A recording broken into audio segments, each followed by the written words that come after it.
الحمد لله رب العالمين، والصلاة والسلام على سيد الأنبياء والمرسلين وعلى آله وأصحابه أجمعين. أما بعد، فأعوذ بالله من الشيطان الرجيم.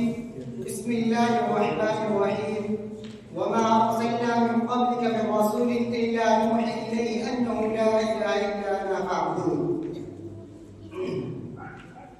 رئيس الحفل المعطل، ضيوفنا الكرام، وأساتذة الأجندة، وإخواني في الله، أريد أن ألقي أمامكم كلمات حول موضوع أهمية التوحيد. أيها الناس، لقد خلق الله الإنس والجن لعبادته، وأرسل رسلا يدعو الناس إلى التوحيد. وهذا القرآن الكريم يهتم بعقيدة التوحيد في أكمل صوره، ويبين خطر الشرك على الفرد والجماعة، وهو سبب الهلاك في الدنيا والخلود في نار الآخرة. أيها السامعون، إن الرسل جميعا قد بدأوا دعوتهم للناس بالتوحيد، إلى التوحيد الذي أمرهم الله بتبليغه للناس. قد أمر الله بتبليغه للناس. قال تعالى: وما أرسلنا من قبلك من رسول إلا نوحي إليه أنه لا إله إلا أنا فاعبدون. يربي الرسول صلى الله عليه وسلم أتباعه إلى التوحيد منذ الصغر، فيقول لابن عمه عبد الله بن عباس رضي الله عنهما: يا غلام إني أعلمك كلمات، احفظ الله يحفظك، احفظ الله تجده تجاهك، إذا سألت فاسأل الله، وإذا استعنت فاستعن بالله.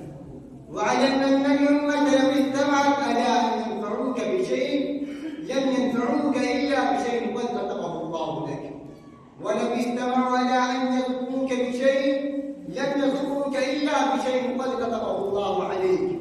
رفعت الأقلام وجفت الصحف. رواه الترمذي في سننه بسند صحيح.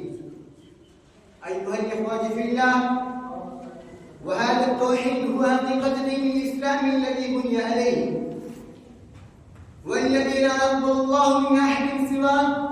لقد علم الرسول صلى الله عليه وسلم أصحابه أن يبدأوا دعوتهم للناس بالتوحيد.